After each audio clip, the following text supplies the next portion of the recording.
भाइयों एवं बहनों नमस्कार। संस्कृत संगम में आपका स्वागत है। आज बाबूराम सक्सेना कृत लिखे गए बाबूराम सक्सेना संस्कृत व्याकरण प्रवेशिका पढ़ने चल रहे हैं। द्वितीय विभक्ति प्रथमा समाप्त हो गई थी। द्वितीय विभक्ति का भाग 1 भाग 2 हो गया था। आज भाग 3 है। क्यों भाग 3 है ना? भाग 3 आप पढ़ने चल रहे हैं। थोड़ा सा देखिए। अब सूत्र आपका है, अंगा करके दिया गया है। सूक्त बाबूराम सक्सेना के हिसाब से चला जाएगा। अकर्मक धातुभिः योगे देशः कालो भावो गंतव्यो अध्वा च कर्म संज्ञक इति वाच्यम वार्तिकः। कहने का मतलब ये वार्तिक तो है, लेकिन बाबूराम सक्सेना के अनुसार बहुत इंपॉर्टेंट है। उसी के अनुसार टीजीटी में पूछा जाता है, अन्य एग्जामों में भी पूछा जाता है। कोई ये नहीं है कि इसी में पूछा गया था, नहीं। लेकिन इनका थोड़ा सा 1-2 सूत्र इधर उधर है, इसीलिए अपने हिसाब से यही मानक रखा गया है टीजीटी में। चलिए, अकर्मक धातु जो कर्मक ना हो, अकर्मक। कर्मक आप लोग पहले जाने लीजिए, अकर्मक जाने लीजिए। ठीक। कर्म माने जो कर्म करो कर्ता पर ना पड़े उसका असर। जो कर्म करो अन्य पे पड़े तो कर्मक धातु है। जो कर्म करो जो स्वयं उसी कर्ता ही पड़े तो वह कर्मक नहीं है, वह कर्मक है। जान लीजिए, जिसे वह सोता है, वह लिखता है, वह जाता है, वह स्वयं वह कर्ता पड़े, वह रोता है, वह हंसता है, गाता है, ये सब क्या अकर्मक धातुएं हैं। कर्ता पर स्वयं पड़ रहा है। जो कर्ता पर न पड़े, अन्य पर असर पड़े तो उसको अकर्मक नहीं कहते, कर्मक कहते हैं। जैसे वह बाजार जाता है, सीता खाना बना रही है, गीता स्कूल जा रही है, इस टाइप आपका कर्म कहा जाएगा। अभी आगे और लिख देंगे, कोई दिक्कत नहीं है। ठीक है। अकर्मक धातु ले लीजिए। सबसे पहले धातुर्भी, धातु वह धातुर्भी, यह तृतीया बहुवचन का रूप है। तृतीया बहुवचन का रूप है धातुर्भी। भी होगा आगे योगे है, तो योगे में योग में सप्तमी एक वचन है, तृतीया बहुवचन है, सप्तमी एक वचन है। देशः मीन देश होते हैं। काला था लेकिन हसिचा लग गया भैया, इसीलिए कालो हो गया। विसर्ग का हसिचा से ओ हो गया। कालो भाव गंतव्य अध्वा, यहाँ भी पूर्व रूप स्वरसंधि है। ये हसिचा नहीं रहता तो पूर्व रूप लग जाता है। ठीक है। गंतव्य था, यहाँ विसर्ग का हस्य से ओ हो गया। अध्वा, अध्वा चा मीन और, गंतव्य और अध्वा। गंतव्य मीन होता है रास्ता, अध्वा मीन होता है मार्ग। गंतव्य मीन जहाँ जाता होता है आदमी, और मार्ग हो जाएगा। ठीक। जिस पथ पर जा रहे हो। च कर्म संज्ञक, ये सब कर्म संज्ञक। इति मीन वाच्यम वार्तिकम। वाच्यम मीन जानना चाहिए, समझना चाहिए, कर्म समझना चाहिए। क्या क्या कर्म समझना चाहिए? अकर्मक धातु अभी, धातु भी, धातुओं के योग में। ठीक है। धातुओं के योग में देश काल भाव गंतव्य और मार्ग, गंतव्य और मार्ग को कर्म संज्ञा इतिवाच्यम में जानना चाहिए। ठीक। अब हिंदी देख लीजिए। अकर्मक धातु, धातुओं के योग में, धातुर भी है ना, धातुओं के योग में देश काल भाव, देश काल भाव, देश काल भाव और गंतव्य पथ एक ही में है, भी कर्म समझे जाते हैं। ठीक है। अब देखो क्या क्या है। पहला है देश को, देश का पहले निपटा दीजिए। देश है, देश के हिसाब से उदाहरण बना है। कुरून स्वपिति है। कुरून मीन एक कुरून देश है, स्व मीन स्वपिति मीन सोता है। कुरु देश में सोता है। कुरु देश है, उसी देश में सोता है। ठीक है। काल दूसरा देख लीजिए। काल मीन समय। देश मीन एक देश होता है, जैसे अपना भारत देश है, नेपाल देश है। कुरून एक देश है, वहीं सोता है। कुरून देश में, कुरु देश में सोता। काल मीन होता है काल, समय। मासम आस्ते, यहाँ लिख लीजिए मासम, मासम आस्ते हो जाएगा, ठीक है। मास्तम आस्ते हो जाएगा, महीने भर रहता है, महीने भर रहता है। तब भी आप कर्म समझना चाहिए। ये द्वितीय बहुवचन है, ये द्वितीय एक वचन है, सब कर्म किया गया है। कुरोन एक देश है, उसका दो ही देशों के कर्म होता। कर्म माने कर्मण द्वितीय, द्वितीय हो जाती है।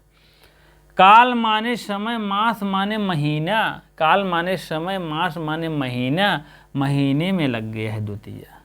भाव मीन भाव दे रहा है, वह गोरा है, अच्छा है, खराब है, इसका क्वालिटी है, तो ये सब भाव पर दिया जाता है। गोदोह, गोदो अहम आस्ते। गोदो, गोदो मीन गोह, दोहम दोह, दोहम आस्ते।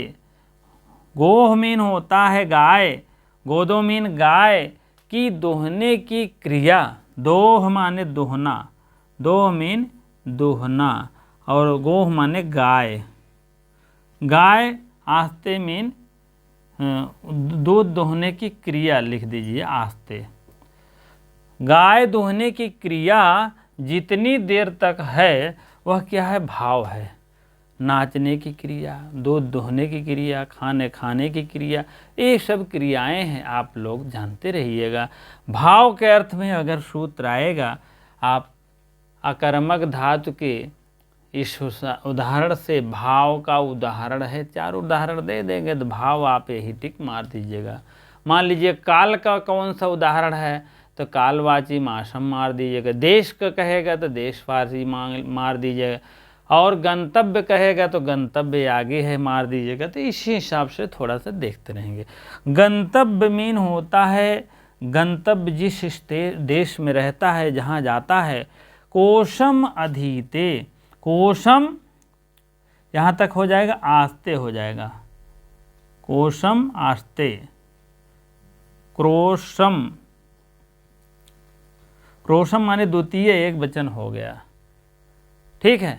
गोदो हो गया, गोदम, ठीक है, गोदोह। तो यहाँ जो है द्वितीय भी बना है, ठीक है।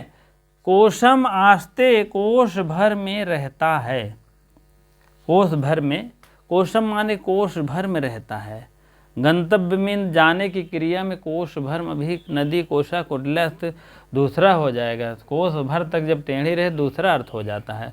कोशम अधीते, कोश भर में रहता है, तो इसका द्वितीय हो जा रहा है, ठीक है। इसी प्रकार से आप लोग समझ में आ गया होगा। अकर्मक धातुर भी, धातुओं के भी योग में देश काल भाव गंतव्य, अध्वा मीन मार्ग को, अध्वन मीन मार्ग होता है, चा मीन और कर्म संज्ञक इतिवाच्यम मीन जानना चाहिए। वार्तिक है भैया, ये पूछ लेगा, वार्तिक है, संज्ञक सूत्र है, विधायक सूत्र है, तो आप वार्तिक मानिएगा। अकर्मक धातु के योग में देश काल भाव तथा गंतव्य पथ भी कर्म समझने जाते हैं। देश के हिसाब से आए कुरुन स्वपिति, कुरु देश में सोता है। काल के उथा में आएगा उदाहरण तो मासम, मासम आस्ते, महीने भर रहता है। भाव के अर्थ में आएगा तो गोदोह, गोदोहम आस्ते हो जाएगा। गाय को गोदोहम माने गोह, गोह माने गाय को दुहने की तक क्रिया जितनी देर तक हो। गंतव्य मीन कोशम आस्ते, कोश भर में रहता है। इसी टाइप में आप समझ गए होंगे। अगला छोटा सा हम देखेंगे, यही बीचन में है, अकथितम च करके है अर्थ निबंधन। थोड़ा सा बताएंगे, नहीं तो आप कहेंगे कि नहीं हो पाया है, ठीक है। चलिए, हाँ आप देखिए, अर्थ निबंधन संज्ञा। अर्थ निबंधन माने कुछ अर्थों से निबंध माने जुड़ गया है। आप देख लीजिए वह कौन सी संज्ञा है। अकथितम च से इसमें सूत्र लगा है, आप जान लीजिए, थोड़ा सा इसको भी जानते रहिए। 2-3 उदाहरण है, ठीक है। बलि में याचते भिक्षते वसुधाम। बलि, बलि जो है, बलि से पृथ्वी मांगता है। बलि माने बलि हो गया, द्वितीय एक वचन हो गया। बलि से पृथ्वी, वसुधाम माने पृथ्वी को मांगता है। कहने का मतलब याच धातु और भिक्ष धातु है। पृथ्वी मांगना है यहाँ जी, और मुख्य कर्म बताया था मैंने, और कल और गौड़ कर्म कुछ बताया था। जी और पी, पी प्रधान कर्म होता है और जी गौड़ कर्म होता है। ये प्रधान कर्म हो जाए क्योंकि उसको वसुधाम पृथ्वी को मांगना है, और जो है ठीक है, वसुधाम को मांगना है, चाहे बलि से मांगे चाहे जिससे मांगे। अब यही वसुधाम को यह प्रधान कर्म है, यह गौड़ कर्म है, तो अपादान की विवक्षा होने पर यह कर्म संज्ञक कर दिया। अपादान की विवक्षक मतलब यह अपादान होता, मांगने के अर्थ में अपादान होता है, चतुर्थी विभक्ति होती है, लेकिन यहाँ क्या कर दिया, द्वितीय विभक्ति कर दी है। ठीक है, तो इसी प्रकार से आप लोग जानिएगा अपादान किसकी हुई है। जान लीजिएगा क्वेश्चन बहुत तगड़ा आता है तो किसकी विवक्षा हुई, अपादान की विवक्षा हुई है। माड़वकम में, माड़वकम धर्मम भासते, लड़के से धर्म कहता है, यहाँ किसकी विवक्षा हुई, संप्रदान का हुआ है। कोई किसी को दिया जाता है ना, तो आपको वहाँ चतुर्थी विभक्ति होती है, आप जानते हैं। ब्रो धातु है, ब्रो मीन कहना, भासते अर्थ में आया है। ठीक है, माड़वक धर्म के लिए कहता है, बोलता है, समझाता है। ठीक है, यह कथितम च से नेटवर्क आप लोग जानते रहिएगा। और संप्रदान हुआ है, संप्रदान छोड़ करके कहने का मतलब, संप्रदान की विवक्षा तो हो ही रही थी, लेकिन उसको छोड़कर कर्म कर दिए।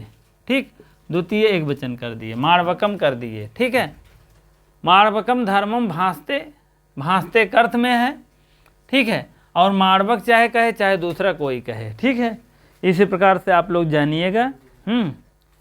माड़वक आप जी हो जाएगा और एपी हो जाएगा। धर्म को भासना है, बताना है, चाहे माड़वक बता दें चाहे जिसको बता दे, ये आपका पी मतलब प्रधान कर्म हो जाता है। तो कल भी मैंने बताया था, जी का मतलब गौड़ कर्म होता है, गौड़ कर्म। ठीक है, प्रधान कर्म और गौड़ कर्म जानते रहिएगा भैया। ठीक है, और किसके विवक्षम हुआ है, संप्रदान के विवक्षम। माड़वकाय धर्मम हो जाता है। ठीक है, माड़वकाय ना होकर के माड़वकम हो गया। भले ये आपको पंचमी होता, अपादान होता तो पंचमी होता, पंचमी बली हो जाता, पंचमी षष्ठी बली हो जाता। ठीक है, तो लेकिन नहीं हुआ। क्यों नहीं हुआ, कर्मण द्वितीय द्वितीय करना था, इसीलिए नहीं हुआ। ठीक है, चलिए हम अगले सूत्र की तरफ चलते हैं, थोड़ा सा रेच। हाँ चलिए, अगला सूत्र है, अगला सूत्र आप देखिए, चा करके है, आदि सिंह अस्था शाम कर्म, आदि सिंह अस्था शाम। ठीक है, अब इसमें देखेंगे क्या क्या है। एक कह रहे हैं शी, पहला तो शी, और दूसरा अस्था, और तीसरा आश। तीन धातु हैं। तीन धातु के पूर्व, पूर्व मीन पहले, क्या लगता है, अधि उपसर्ग लगा होना चाहिए, तो इन क्रियाओं के आधार का कर्म तुरंत बना देगा। ठीक है, अब आधि उपसर्ग, आधि उपसर्ग मैंने पहले लगा दिए इसीलिए। और शी धातु है, अब इसमें लगेगा आधि उपसर्ग, और इसमें भी लगेगा आधि उपसर्ग, इसमें भी आधि उपसर्ग लगेगा। सी, आधे में शी जोड़ेंगे तो क्या हो जाएगा, अधशी, अधशीयते हो जाएगा तुरंत। आधे में अगर आस्था जोड़ेंगे अधितिष्ठति हो जाएगा, आधि आस्था हो जाएगा। आस्था माने ठहरना, तिष्ठित रूप चलता है, प्रथमा एक विभक्ति का हो जाएगा अधितिष्ठति। आधि उपसर्ग लगेगा आस धातु में, अध्यास्ते, आधि धन आस्ते हो जाएगा। हाँ, आधि धन आस्ते कर देना, आस्ते, अध्यास्ते हो जाएगा, अधिधन आस्ते। आदि उपसर्ग लगा है, और आस्ते धातु में, अस्त धातु में, आश धातु है, आस्ते का रूप चल गया आस धातु में। यहाँ अस्था मीन ठहरना, रुकना, तस्थौ अस्था मीन रुकना होता है, तिष्ठत मीन ठहरना, तो दोनों को बात एक है। यहाँ आपका उपसर्ग है, ये उपसर्ग, इसको भी जानते रहिए क्या, यह है आपका धातु है, यह है आपका धातु है, यह है आपका धातु है। 3 धातु है, 1 2 और 3, और एक उपसर्ग से तीनों धातु बना है। कह रहा है इसका भी क्या करेंगे हम, आधार को कर्म कर देंगे, आधार को कर्म कर देंगे। ठीक, कर्मण द्वितीय से आधार को तुरंत कर्म कर देंगे। अधिशिंग था शाम कर्म, अधिशिंग था शाम कर्म।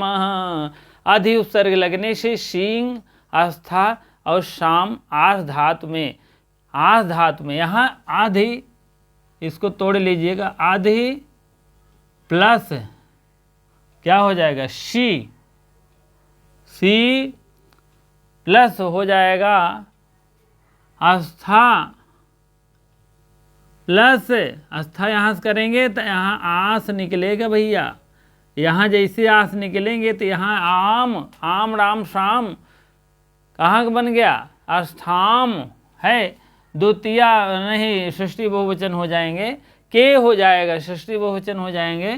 ठीक है, षष्ठी बहुवचन हो जाएगा। अधि सिंह आस्था आस धातु में कर्म होगा।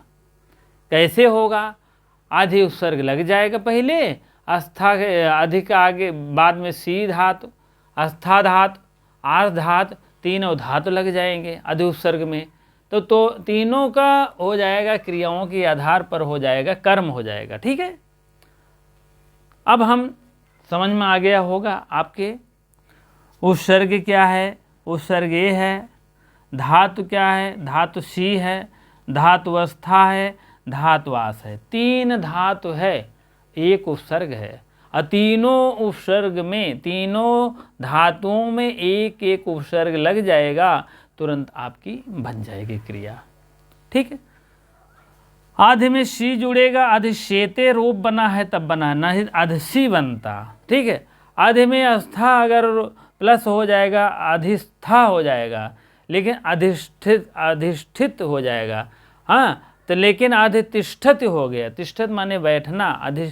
ठीक है, अधि उपसर्ग आस में लगेगा, अध्यास्ते, अध्यास्ते मीन वो भी बैठने के अर्थ में होता है। ठीक है, अब जैसे है पहला आप उदाहरण देखेंगे आप, और दूसरा उदाहरण, तीसरा उदाहरण, चंद्र पीड मुक्त शिला पट्टम अधिशीते, अधशिष्य, अधशिष्य।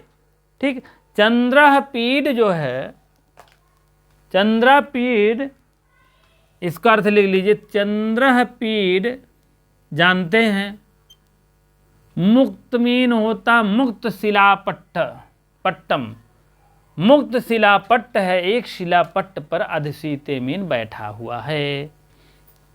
ठीक है, चंद्रपीड मुक्ता शिला की पटरी पर लेट गया, हम तो बैठा ही रहे थे, तुरंत लेट गया जाके।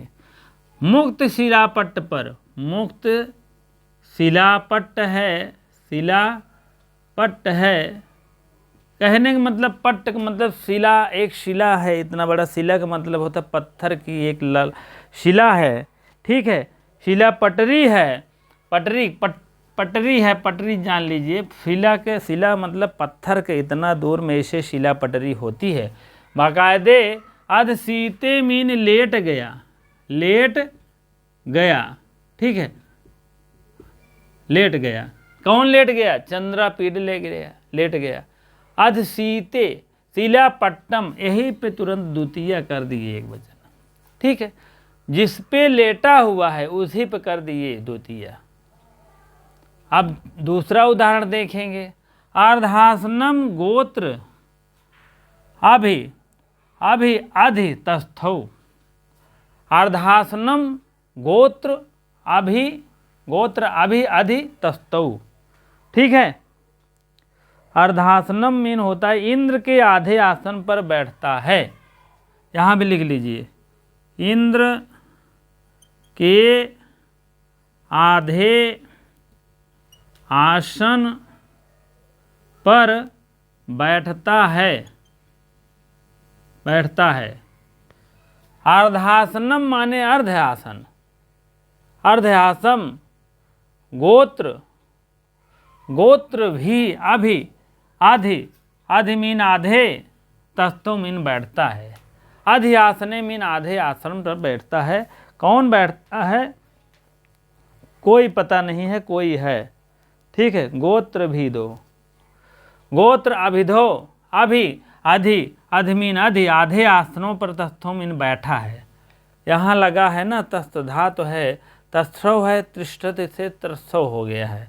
ठीक है, यहाँ भूपति सिंहासनम अध्यायते, गोत्र भी, गोत्र मीन आसन होता है, गोत्र आसन, अर्धासन, अर्धासन मीन आसन तो जान ही रहे हैं, अर्धासन हो गया, आसन हो गया। गोत्र अभी, अभी अधि आसनम, गोत्र मीन होता है इंद्र के, गो मीन होता है गोत्र इंद्र के, मतलब एक पर्यायवाची है, गोत्र मीन इंद्र होता है, इंद्र के आधे आसन पर बैठता है। भूपति मीन राजा, राजा क्या करते हैं? राजा सिंहासनम, राजा सिंहासन पर, सिंहासन पर बैठते हैं, बैठते हैं, राजा सिंहासन पर बैठते हैं। ठीक है, राजा सिंहासन पर बैठते हैं, यहाँ भी द्वितीय एक वचन हो गया, इसीलिए कर दिए इन्होंने द्वितीय ही किए है कर्मण द्वितीय से अधि सिंह अस्था साम, जहाँ आस्था हो, जहाँ रुकने का है, कहीं भी असिसेते हो, कहीं भी अतिष्ठत हो, अध्यास्ते हो, कहने पर अगर लेटा हो, अधिसेते माने लेट गया हो, अगर अधितस्तो मीन बैठा है, और भूपति राजा ये क्या है? बैठते हैं, बैठा है, बैठा है मान लीजिए, तभी अर्थ आएगा, बैठा है। ठीक, बैठा है या बैठता है या लेट गया है, तीनों प्रक्रिया जानिएगा। बैठा है तुरंत ही बैठा है, बैठता है, बैठता है कुछ देर की बैठा हुआ है, बैठा है। ठीक है, और लेट गया है, जान लीजिए कि एकदम से लेट गया है। यह तीनों प्रक्रिया को, अधिक को, अधिक को और आधि, ये सब उपसर्ग है तीनों, ये भी आधि उपसर्ग है, ये भी आधि उपसर्ग, तीनों उपसर्ग है। और सी धातु है, सी धातु है, जान लीजिए सी धातु मिल गई है। आधि, आधि यहाँ आएगा तो तस्त धातु है, तस् धातु है। हाँ, यहाँ पर अस्था धातु है ना, तो ये अस्था धातु आपको मिल गई है। और यहाँ आस धातु है, आधि निकालेंगे तो यहाँ आस मिलेगा। ठीक है, अध्यास्ते रूप बना, जैसे मैंने वहाँ तोड़ा था, आस धातु आ जाएगा, आधि प्लस आस ते है ना, तो यहाँ आप यही इतना काम ही है आपका, आस धातु निकालना ही है। हाँ, यहाँ हो गया, और यहाँ आधि निकालेंगे आप, आधि प्लस ये पूर्व रूप सुसंधि हुआ है, इसको भी देखते रहिए, पूर्व रूप सुसंधि हुआ, जहाँ नहीं तहें देख लीजिए। आधि है, यहाँ निकालेंगे, तस्थौ, अस्था को तस्थौ कर दिए, अस्था आपको निकालना है, तस्था तस्थ कर दीजिए, अस्था, यहाँ आपका अस्था हो गया है। अधि है, ये है, अधि आपको जान ही रहेंगे हैं, अधि प्लस शी धातु है, शिष्य है, रूप बना है, तो आपको शिष्य से नहीं मतलब है, आपसे सी से मतलब है। अब आपका अधि उपसर्ग हो गया है, यहाँ भी शी धातु है, अस्था धातु है, अधि उपसर्ग है, आस धातु है, सब उपसर्ग सब धातु बना हुआ है। अधि अध्यास्ते मीन बैठा है, अधितस्तो मीन बैठता है, और अधिसीयते मीन जो है कि लेट गया है, अधिसीयते सयते। ठीक है, इसी प्रकार से जो है आप देखेंगे, जो है अब तीनों उदाहरण आपकी समझ में आ गया होगा। थोड़ा सा अब आपको जानकारी होना चाहिए कि जो है आगे थोड़ा सा अभी इसको रेज करके एक और बताते हैं, तब आगे बढ़े। हाँ, अगला सूत्र देखेंगे, इच्छा है बाबूराम सक्सेना की बुक आप लेकर पढ़िएगा, तभी समझ में आएगा, क्योंकि सूत्र जो है, जो और बुकें हैं उसकी अलग अलग है। जैसे सिद्धांत कौमुदी है तो उसकी सूत्र थोड़ा अलग है, इसकी सूत्र अलग है। इसको पढ़ा देंगे तब उसको बल्कि हम फिर पढ़ाएंगे, लेकिन अभी हम टीजीटी के मुख्य रूप से यही टीजीटी फोकस है, इसीलिए। और पीजीटी संपर्क में आ रहा है, और यूजीसी आ रहा है, सब आप लाभ उठाइए, कोई दिक्कत नहीं। चलिए, अभिनिविश्य, अभिनिविश्य, ठीक। अभि, नि और विश, अभी तो एक उपसर्ग था, तीन तीन धातुएं थी। अब क्या है, दो उपसर्ग है, एक उपसर्ग दो उपसर्ग, लेकिन एक धातुएं हैं। इसके पहले एक उपसर्ग का तीन धातु था, लेकिन अब दो उपसर्ग है, एक धातु है। पहला अभी हो गया एक उपसर्ग, नि हो गया दो, और विश धातु है तीन। विश धातु है, जान लीजिए। यही एक धातु के पहले दो दो उपसर्ग लगे होंगे। दो उदाहरण आप देखिएगा। अभी तथा नि उपसर्ग, ये दोनों उपसर्ग है भैया, अभी और नि। और जब एक साथ का मतलब विश के पहले विश धातु है, उसी के पहले लगा रहे, तब जान लीजिए इसी विश को जो है आधार का कर्म संज्ञा हो जाता है। बस यही बात समझाना है।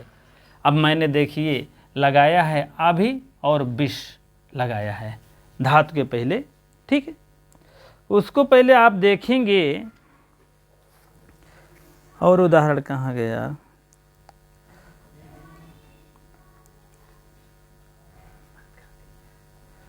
ठीक है। उदाहरण आप डायरेक्ट देखिए, जैसे अभिनिविशते हैं, आप यहाँ लिख सकते हैं अभिनिविशते,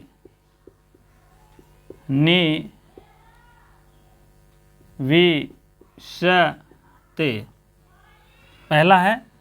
और दूसरा आप देखेंगे अभी लगा देंगे पहले, अभी उपसर्ग पहले लगा देंगे, निविशते हो जाएगा। ये यहाँ अभी तो लगा ही है, लेकिन निविशते लीजिएगा, निविशते, ठीक है।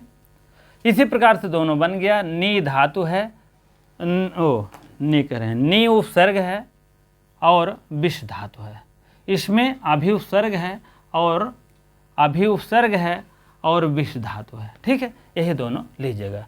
दोनों कह रहा है लगाने के लिए, कह रहा है अभी और नि उपसर्ग जब एक साथ विश धातु के पहले लगा हो, दोनों लगा है यार, तब तो सही है, कंडीशन पूरी है। अभी है ना, तो यहाँ अभी ले लीजिए, नि ले लीजिए, विश दे दे, अभी यहाँ ले लीजिए अभी, ठीक है। अब कंडीशन पूरी है, अभी भी लगा है, नि भी लगा है, विश भी लगा है, अभी भी लगा, नि भी लगा है, विश भी लगा है। कहने का मतलब दो दो उपसर्ग है और एक एक धातु है। एक आपका ये उपसर्ग हो गया, एक ये उपसर्ग हो, तीसरा आपका क्या है, धातु है, ठीक है। एक उपसर्ग, दो उपसर्ग और तीसरी धातु, एक उपसर्ग, दो उपसर्ग, तीसरी धातु, ठीक है। बात समझ में आ गया होगा, हमको आशा है। अब हम उदाहरण की तरफ चलते हैं।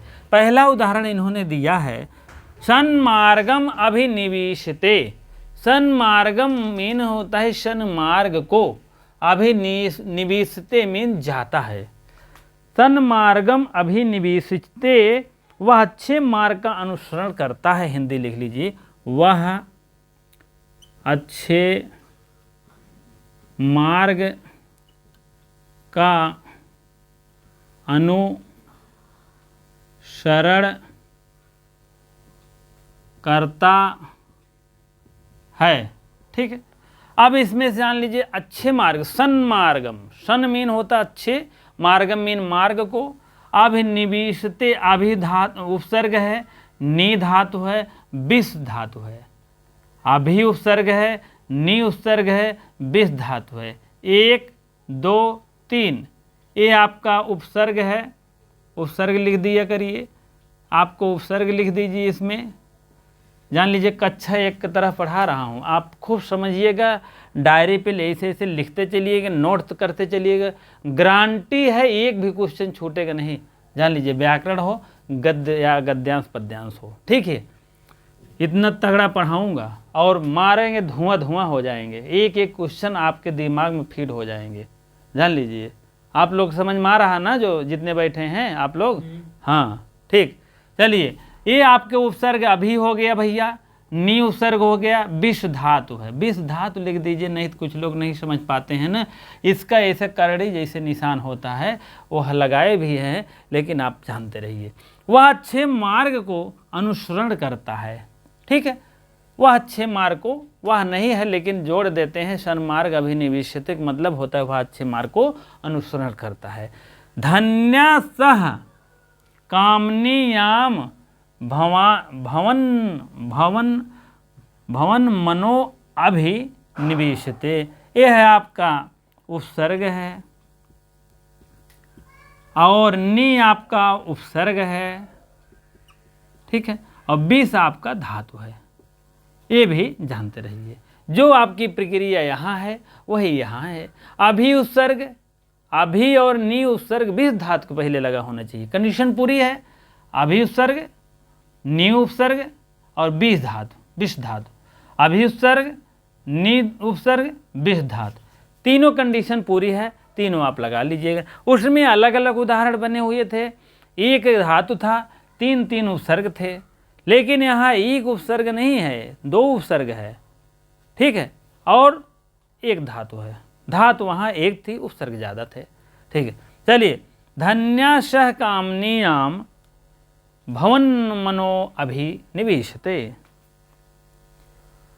वह स्त्री धन्य है जिसके ऊपर आपका मन लगा है।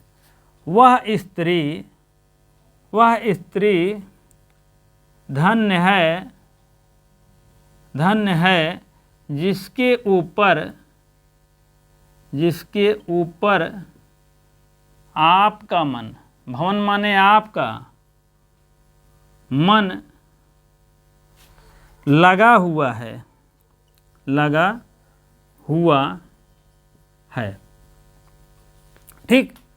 धन्या शामीन वह स्त्री, शामीन वह स्त्रीलिंग के लिए आया है, वह है प्रोनाउन है, जान लीजिए, सर्वनाम जिसको कहते हैं हिंदी में, ठीक है। प्रोनाउन थोड़ा सा इंग्लिश फास्ट है मेरी ना, इसीलिए बोलता हूँ, ठीक है। शामीन वह, कौन वह स्त्री धन्य है, वह स्त्री कामनी धन्या, अगर ये सा स्त्रीलिंग है, सा लगा है तो धन्या में भी लगा है आ की मात्रा। कामनी मीन होता है वह स्त्री धन्य जिसके ऊपर आपका मन लगा है, कामनी माने स्त्री होती है, सा स्त्री, सा वह स्त्री, अब कामनी मीन स्त्री भी होती है। याम है जिसके ऊपर, भवन माने आपका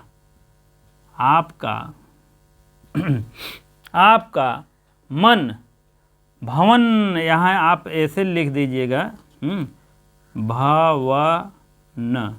भवन मीन आपका, भवन मनो हो जाएगा, मनः था मनो हो गया है, ठीक।